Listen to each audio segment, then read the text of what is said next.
Now, when you were appointed as Chief Executive Officer at the Broadcasting Corporation of your state, the mandate that the governor gave you and your team at that time was to rebrand, restructure, and reposition the organization. Yes. At the end of your tenure, are you satisfied that you were able to achieve these three tripartite mandates? Well, perhaps partially satisfied. When you were appointed, you would have a good understanding of what the issues were. Yes. Was that the case when you got there? Yeah, it was the case. How did you go about fulfilling the mandate that you were given, you and your team at the time? Especially if people's paradigm have been formed. Yeah. How did you go about that? It was tough. Was it easy peasy? It was tough, but thank God I had... Expectedly. Yes, I had colleagues. If I was the only one, it couldn't have been possible. Besides mindset challenges, paradigm issues, what were the other challenges that you had to contend with? Okay. In discipline. Growth in discipline.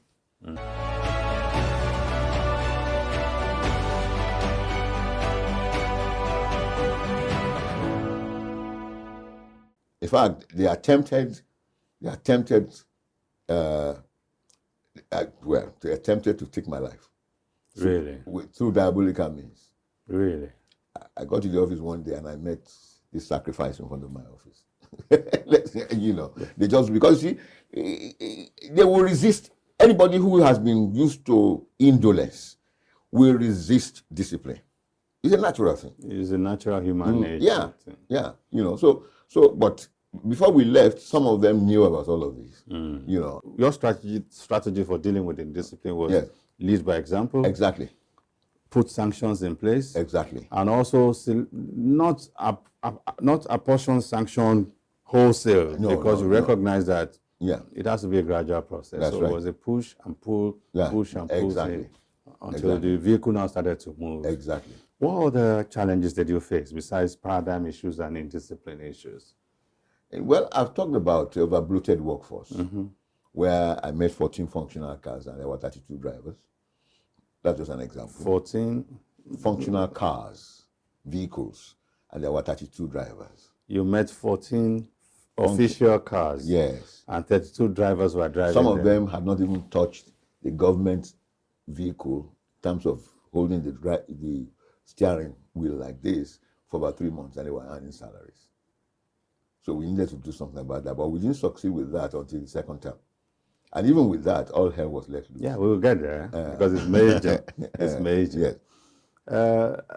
I still want to touch on the challenges because this program is all about leadership tenets, leadership practice, and the sagacious considerations that a leader needs to possess. Yeah. Native intelligence, emotional intelligence. That's right. These are things that are not taught in business schools, but which are very germane to the success of any leader. That's right. So, and that's why I'm dwelling a lot on this. Yes. Yes. You have applied a lot of divine wisdom, yes. even though you had a very concrete idea of what you wanted to achieve with your team. Yes. But you also recognize that you are dealing with people here. Yeah. And so there has to be some application of emotional intelligence. That's right.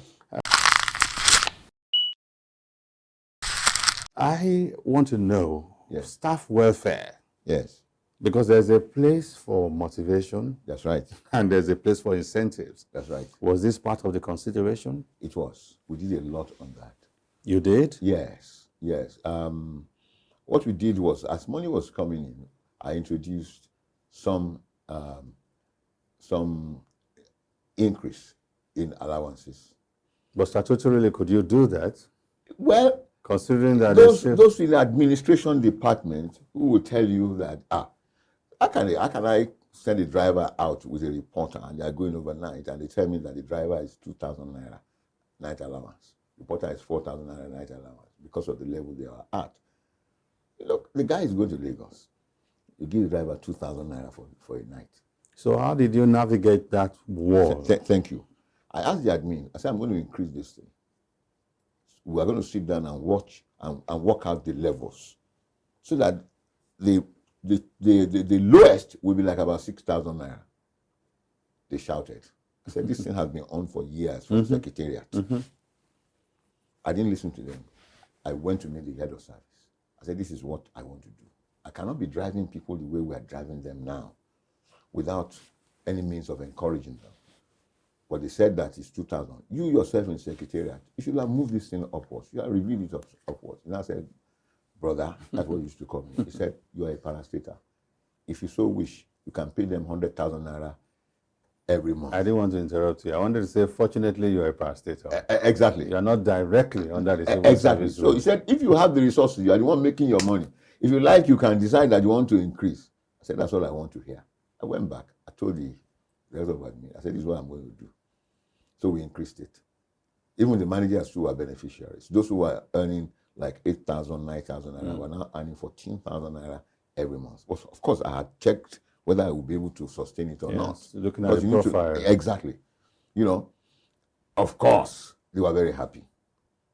And then I also discovered, you know, in most organizations, the people who did night duty, would be the ones to do morning, to open the station, for obvious reasons.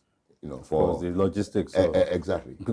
So I bought, I think about 8 or 10 water dispensers, hot and cold, you know, and then you are entitled, when you wake up in the morning, every shift, you are entitled to 2 packets of biscuits, 2 cups of tea or coffee.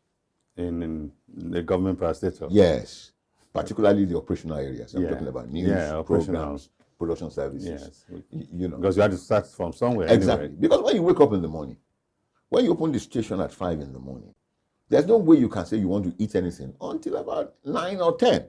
But when you wake up at 5 in the morning, you crank the equipment, and then you can take, you can take 2 packets of biscuits, and you can also take 2 cups of other tea or coffee. There's something that does to you. Yes. To help you. Your mind exactly. and your body. Oh. Lift it up. That encouraged them a lot. I did something on that. Coming up. Yeah. So you had this partnership with some clinics as a stopgap measure, Especially hospitals. while you were working on generating resources to build the clinic, the facility. There was even a member of staff who had a domestic accident, and then he needs to do surgery, orthopedic. That was going to cost them 100,000. I just said, go ahead.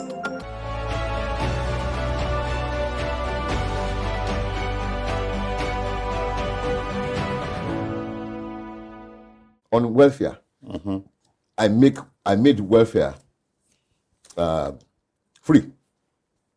What do I mean by that? I went to a hospital, a specialist hospital, who was owned by my senior when I was in school. Owned by he and his wife. And I went and arranged a retainership. In other words, if anybody was sick, he just takes a note from the director of admin. He goes to that hospital. They will treat you immediately, not asking for anything. Didn't they have such retainership before you got there? No, they did not. Okay, they only maintained the clinic. Yeah, you had to go to... No, clinic was... Forget about clinic. What I meant there was a vet clinic. It's for another day. I had to build another one from our IGR. You had to build a new clinic. Oh, I don't know what the state it will be now. But what you met initially was... It was far, far away that if you were ill, you needed to trek about 1 kilometer to the place.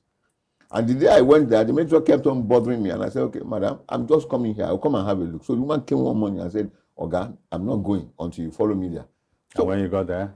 Oh, my goodness. All the chairs and the tables, they had visited the orthopedic surgeon. They were in bad shape. They were in bad shape. What about personnel? What about equipment? Medical? Forget about equipment. All right, so let's go. So while we were talking, by the way, I had something on the seat. I said, what's that? The woman pulled me out. By the time the thing was coming down, it was an alligator. That they kill cobras on a daily basis in that place. That's why I said it's a vet clinic. That's why you called it a vet clinic? Yes. Because it was inhabited by animals. Reptiles. Due to lack of usage anyway. That's right. You know. So you had this partnership with some clinics as a stopgap measure. Especially hospitals. While you were working on generating resources to build the clinic, the facility. There was even a member of staff who had a domestic accident, and then he needs to do surgery, orthopedic. That was going to cost them 100,000 naira. I just said, go ahead. We didn't have the money to pay. But I said, because it was retainership. So in about 2 months, I was able to raise that 7 to pay them. And then our own clinic, I was releasing about 180,000 every month to buy drugs. We were not waiting for government, because sometimes you don't get drugs from government. Yeah, the processes can be. Exactly. And then I had a resident doctor, NYSC though. Which wasn't there prior to the time you arrived. Every year I would go to NYSC and say, give me an NYSC doctor. And I give them. And that wasn't available before you No. And I gave them accommodation, residence. So there was always a doctor. Where he could not cope, referral to the specialist hospital. Of course, which is what medical institutions do all over the world anyway. Exactly. We're still focusing on the people element. Yes. You talked earlier about the challenges of huge wage bill, the challenges of being top heavy, inverted pyramid in terms of the hierarchy. Yes. How did you go about solving that problem? Well, my colleague, because this is the major challenge that I know organizational leaders face on a day-to-day basis. That's right. When things go awry, as they sometimes would, the place to visit is the workforce. Yeah, that's right. But when you look at the political consideration, you look at the issues around tinkering with the workforce. That's right. Leaders tend to move back. That's right. And they endure the issues. That's right. Especially when the station is owned by government, we knew we needed to do this thing. Otherwise, that station will not survive, because the load was too much. Whatever gains you think you are making, the huge wage bill that you did not need, we'll be taking a chunk out of it. So you will take 2 steps forward, you take 5 steps backwards. That's retrogression. Yeah. So we went to meet the government. Not progress. Said, what do we recommend? We said, we have to reduce the workforce. That it was going to cause a lot of hullabaloo, but if we don't do it, it will be like postponing the evil day. The first step you took when you realized that you needed to prune the workforce and also inject it and infuse it with new ideas, new talents, as well as overhaul, not redundant in that sense, but redundant in relation to the requirements of that particular job requirements. Was to go to the governor, your principal, and request that he engage the services of a reputable consultancy firm. That's right. Did you get one eventually? We did. We did. And it's perhaps one of the leading lights in management consultancy. So, and what were they required to do? They were required to identify those that had potentials that could be left, and we can build on that. Okay. And those who their cases were irredeemable. Okay. So they needed to organize interviews and tests. With that test, you will discover that somebody who has been brandishing 2, 3 master's degree all over the place could not even score 25%. No, you wanted to be scientific in your approach. Yes. You didn't want to be ad hoc or whimsical. Yeah, because... So you got them to say, since they've been doing this globally, all around the world, they have experience, they have tools. That's right. And you said, this is what we want. We want to identify those who should be here. Yeah, yeah. So let me draw you a little sideways to do an extensive laceration of the way and manner in which you went about reducing the workforce, because there was a lot of furore when that happened. Yes. People said there was a competency test that you administered on... That the company administered. We had no hand in it. I beg your pardon. Yes. That there was a competency test that the consulting firm you hired or engaged for that process administered on the workforce. Yes. Did the workforce have prior notification? Yeah. Before the competency test was administered? They did. The company was in our premises for about 5 months. And they were there for about 1 month. And the workers knew there was going to be a competency test? Of course, it was announced that this particular grade to so and so grade, it was not done within our premises. It was done in another event center, if you want to call it that. Outside the premises. Okay. They recommended that that's where they want to do it. Okay. Interestingly, of course, people in town, including the staff, will say we are the ones who did it. We are the ones who brought society. Because you hired the We didn't have the firm. luxury of seeing the results. Really? Did you participate in the process? No, except to give them accommodation and all the things. Yeah, all basically the logistics. Logistics. When the thing was ready, they went to submit it directly to the governor. Not to the management. I didn't even see it. Really? We didn't see it. We didn't see it. Was it the governor that hired them or the management? The governor hired them. The governor hired them, not management. Under the governor's office. So it was at one exec council meeting that they submitted the thing, and there were some of these people that we felt we could manage because they've been pulling their weight. Unfortunately, they didn't make it. They failed the competency test. Yeah. And there was nothing we could do because the thing had been submitted to the government. So you couldn't even save your favorites. We couldn't. But what they were saying outside was that we came to sack people, blah, blah, blah, blah, blah. In actual fact, the governor said, don't move them to secretariat. Disengage them. Really? That if they were not that valuable in BCOS, their primary post, then why do you want to bring them to secretariat? Somebody said, look. And you have witnesses. Yeah. And then someone said, look, it's bad enough that you are disengaging 140 people. They actually recommended 220.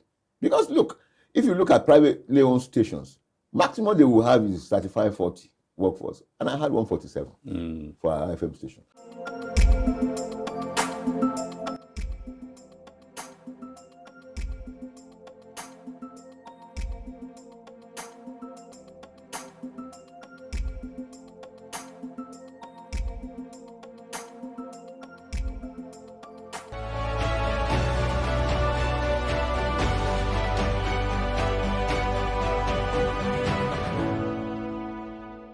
Eventually, governor agreed that they should move them to various ministries and other government agencies. So that's how they were redeployed. That's why they were redeployed. Of course, they said, I want to see how they will run that place. We ran it without them for 2 years. Why was the competency test administered only on levels 7 to 15 and not the entire workforce? It was heavy from that point. Okay. 1, or let me say 3 to 7. Were the ancillary workers, cleaners, security men, But 3 to 6 will still be operational people. And they were operational people, but it wasn't heavy. Okay, so it wasn't much of a concern. No, it wasn't much of a concern. How much were they earning? Because there were allegations that the competency test was just a smokescreen. Yes. By the CEO, your person, yes, and some of your colleagues in management. Yes. To root out and weed out those we didn't like. Yeah. So that you can get them out of the system. Believe me, I will never do a thing like that.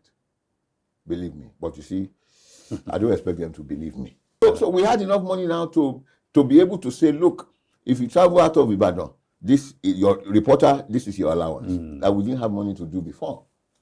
And then we were able to also purchase vehicles, air-conditioned vehicles, fairly used, from that same... For the operations. Yeah, that's right. And then diesel was very expensive, because when I got in there, we were owing 17 million to the guy who was supplying diesel. When I was leaving, I was able to reduce it to 7 million. In other words, we did not owe the guy for what we were using. And I also reduced the 17 million to 7 million. We got all of that within about 2 years that they moved them, that we were not paying the salary. Reduced the expense. Yes. On energy. That's right. Diesel now, to be specific, not electricity. Yes. To 7 million from 17 million. That's right. And then don't forget. That's over 100%. That's right. But there was also an allegation that there were some people who were redeployed with the 40 plus. Yes, that's right. Who didn't write the competency test. Is that true? Well, it cannot be true. Okay. Oyo State is the land of rumors and what have you, which is the reason why, while I was there, I really watched my steps. If you took 1 or 2 steps, they will tell you that the man actually was running, he did over 200 meters. You had that. that is the rumor mill in Oyo State. Is the most reckless. So it's not true. It's not true. Thank you.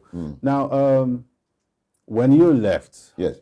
you were partially fulfilled. That at least my team and I were able to move this place to this point. It's been 2 years plus or 3 years since then. Yeah. And I want to believe that you must be following events after you left. Yes. Are you satisfied that there's sustainability in terms of the changes you made and the transformation that you imputed into the corporation? Well, I would not want to say it the way it is, because over the years, I've had colleagues who have run the place. Yes. And it would be uncharitable of me to start to criticize my brother, my friend, and my colleague who is there now. I need to know, with what you know post your regime, Yeah. in hindsight, was it worth the effort? Would you say it was worth the effort? It was worth it. Okay. Because somewhere along the line, people have been telling me that I should develop a memoir, write a book, like a report, blah, blah. I said, I'm not going to do it. A time will come in future. Somebody will come and say, so who did this, who did this, who did this? In fact, quite a lot of people, even from my colleagues who are in government, said all the developments we have done in that place, I should put plaques. And I said, put plaque to do what? Did I spend my personal money? When we got there, the Oluyole FM was operating from Old Ife Road. The main newsroom was in Bashan. So the guy who read the news at 1 might have to go and read another one at 2. So they will use motorcycle or Okada to quickly go there. I didn't like it. So I called my engineering team. Bishop Engineering, I said, I want to move. There's space in Bishop's. The complex is so large. 6 studios. Yes. 6 studios. Standard studios. All you needed to do was to equip it. Yes. So we successfully moved Oluyole FM before I left from Old Ife Road to Bashan. And we spent a little less, about 4.5 million. Not that I had 4.5 million, I was doing it piecemeal. Today, I will have money to go and buy mixer. Put it in the store. So you took private sector philosophy and ethos. That's right. Into public administration. Yes. Some other people will have made a lot of money in that place. But I had a vision. That's what people thought, actually. People believe that you made a lot of money. Let them. Why did I get all the money that we used for when government? They believe that the governor then was. I can go. When the governor approves something, is he going to ask the accountant general to put it in my personal account? There's no way he would do that. So there's no way money will be allocated to BCOS and released that people will not know in that place, because it's going to pass through due process. So they can go and look at it. Some go and meet. So the staff will be privy. Yes. If any money was released. Exactly. Naturally. I was not signing. So why are checks. people saying that you made so much money? Like I said, the rumor mill in this state is very reckless. It's the most reckless. Anyway, I just laugh. Someday we'll still bring you back to touch more on some other areas that are germane to effective leadership in organizations. The publics, the political vested interest, the civil society vested interest, civic society vested interest, town groupings, religious groupings, all of these interests see the public corporation as their personal property. That's right. Then there's the government and his own tribe and people. Yes. How did you navigate all of these conflicting vested interests while you were there? Absolute confidence in me by His Excellency Governor Abiola Ajimobi. So he wasn't listening to the rumor mongers? There was no interference from him whatsoever. Not once did he say, you employ this person. He did not interfere at all. What about the content and the news editorials? God bless you. Were there influences? There were none. Let me give Absolutely none. Absolutely none. And you want to tell me this? When we got in, that was a practice. If it is Party A that was there, unfortunately, Party A did not make it. Party B comes in. Of course, everybody who had allegiance to Party A will either be removed or they will be dealt with, as it were. And I discovered that you dare not feature the opposition party on any of your programs. It's pervasive these days. The day I brought former governor, the day I said they should go and cover Senator Rashid Ladoja's 60th birthday or some birthday, all hell was let loose, even amongst our people. They went to meet amongst the staff. Yeah, not among the staff. In government, including our own people in our own party. Government. Said, Excellency, Okunyoju has spoiled that station. No, they brought opposition. And governor now called me. And I said, yes. I said, if another governor was, I said I would send reporters there. I said, because the only way we can be able to accommodate a diversified audience is if, of course, we were not going to be so careless and irresponsible not to protect the interest and the image of the sitting. Yeah, we would do that. I mean, you have to use some because I announced this to all my producers. So I started bringing, when I brought. So what was your defense when the governor summoned you? I told him, I said, look, he's a former governor of the state. He's not a persona non grata. This station is not an Ajimobi station. I told him I was very courageous. And he turned to them and said, gentlemen, if other people were doing it before, if we come in and we also start doing it the same way, then there's no change. So let's do it the way it should be.